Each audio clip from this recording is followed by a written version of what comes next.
You are listening to Edvane Stories. Tonight's tale is His Pretentious Love.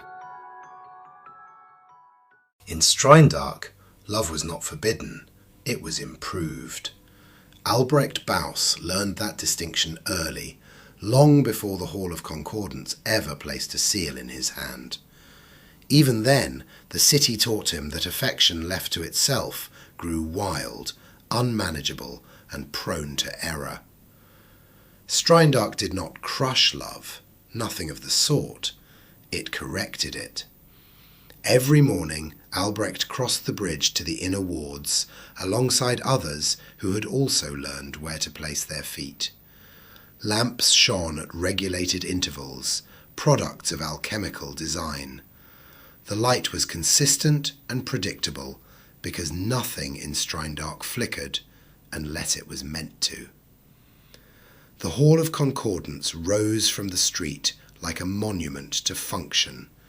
It displayed no ornament or flourish. It was there to convey the authority of the city, and, indeed, people only entered because they had to.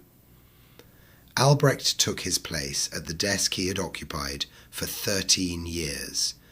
He removed his gloves, aligned his papers, and allowed the quiet magic of the hall to rest around him. It was not a magic that shouted loud at all. It worked by suggestion, and the reinforcement of the words spoken within its walls. Promises made there felt truer, even when they were not. The first couple of the day stood before him, hands linked. "State your intent," Albrecht said. They spoke in unison, their voices confident, because they had rehearsed this moment for months. As they talked, Albrecht felt the hall responding to both their symmetry and their compliance. Their posture also conveyed the same demeanour as they spoke, heads thrown back, chins pointing like fingers. Certification had not yet occurred, but their anticipation of success lent them an assurance they believed would carry them through. When Albrecht pressed the seal into the wax, the change was subtle but clear. Relief passed through them like heat melting ice, and their smiles widened. They knew they had done things right and were no longer asking permission. "Go in concordance," Albrecht said, and the pair left, taller than when they had entered. By midday he had certified 7 bonds and deferred 3. He ate bread, cheese and butter tea alone, as always, seated near the tall windows that overlooked the inner square. Below him, people moved with purpose, unaware of how many of their assumptions had been authorized. It was late afternoon when the woman arrived. Her papers were so incomplete that the junior clerk who escorted her in looked apologetic. "State your petition," Albrecht said, already reaching for the codex. She named a man who was clearly not with her. "That will not suffice," Albrecht replied. "Bonds are certified jointly." "He will not come," she said, "but the bond exists regardless." Her tone was neither defiant nor pleading, but it unsettled him because its confidence was unauthorized. "You seek recognition," Albrecht said. "I seek accuracy," she replied. "If this city insists on recording everything, it should at least try not to lie." He looked at her more closely, paying more attention to her appearance than was usual for him. She was not young or particularly striking. Her clothes were worn and practical, but her eyes were different. They showed determination and intent without fear, and Albrecht found himself looking down at the document again. "Duration?" he asked. 2 years. "Mutual benefit?" She hesitated. We are worse off materially, better otherwise. That earned a flash of irritation. Stability of means? No. Absence of disruptive attachment? She smiled. No. Albrecht closed the codex. There is nothing here to certify, he said. What happens if it is not entered? She asked. It holds no standing. That is just erasure by another name. He felt it then, the faint tension he had learned to ignore. Uncertified bonds are not prohibited, he said. They are simply unsupported. She nodded, resigned.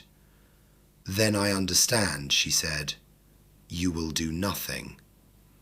I will follow procedure, madam. Of course, she replied, and turned to leave. At the door she paused. May I ask you something, Registrar? Albrecht looked up, shaken by the experience of being taken beyond the bounds of formality so easily. Do you believe love improves when it is watched? The question hung there long after she was gone, disrupting the ordered quiet of the hall and the remainder of Albrecht's day. That evening Albrecht walked. The lower wards of Streindarke did not glow so steadily. Lamps burned gases here, their housings dented, and their light pooling chaotically across the streets. He had come here many times over the years, and always with the same justification. He was there to observe and to understand, or so he told himself. It always ended the same way. He entered a narrow house where no names were asked, and he was shown into a dark room, unadorned save for a table with a jug of water, a chair, and a bed with plain sheets. The woman who came to him was a professional. Her touch was efficient, and her affection rehearsed. She gave him the release he required and took what he offered, satisfied. Afterwards, as he dressed, she watched him with a knowing expression. You work in the upper wards, she said. Yes, Miss Lane, you already know this. You all do, she replied. On the walk home, a memory returned to Albrecht like an old friend. Her name had been Elena. She had laughed too easily and trusted too deeply. When the lie reached her that he had been unfaithful and treated her devotion lightly, it carried a seal. Not from the hall or any legal authority, but from authority all the same. A letter from a trusted source, something official enough to feel true. She never asked him.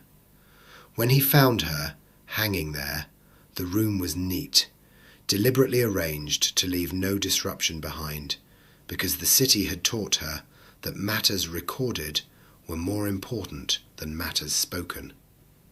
In the days that followed, Albrecht found himself distracted. He delayed signatures, reread declarations, and consulted the codex more frequently. It had never felt heavier in his hands. That evening he saw the woman with the determined eyes again. She was just standing there, in a dim corner of the lower wards, outside one of the lodging houses that catered to those displaced by correction.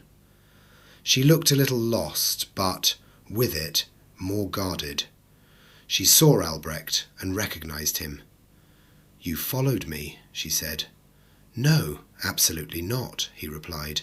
I walk here. Of course you do. They stood in silence, the city around them oblivious to their presence.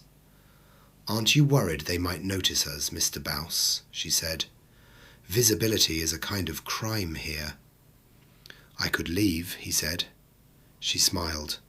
And go where love is simpler? He had no answer. Her hand brushed his, briefly, and she turned into the house. Albrecht followed. In the room she undressed carefully, then approached Albrecht, pressing close to him. She whispered in his ear. "I won't ask you to help," she said. "I wanted you to see why you might." The order arrived 2 days later, an unsanctioned bond with 2 names attached. Albrecht recognized the man and woman immediately. He was a highly mobile, certified merchant who was officially unattached. His borrowed, artificially enhanced confidence had made him careless. She, he knew more intimately than any registrar should. Albrecht sat with the ledger open before him, its ink staring back at him patiently. He thought of Elena, of the woman from the hall he had encountered again and enjoyed. But mostly he thought of the confidence he had granted so freely to her. He signed and pressed the seal, watching the magic respond as it always did. The bond was erased. Life in Streindarke continued, and Albrecht continued. Every day he certified love with perfect precision, fully aware now of what it cost. Each seal gave confidence to those who would misuse it. Each refusal darkened someone else's world. At night, the lower wards no longer offered him refuge. One woman refused to perform affection, instinctively sensing his true need and refusing increased payment. Albrecht was left shaken and exposed. One evening he found a scrap of paper wedged into stone just outside his office. "What remains is what you refused to see."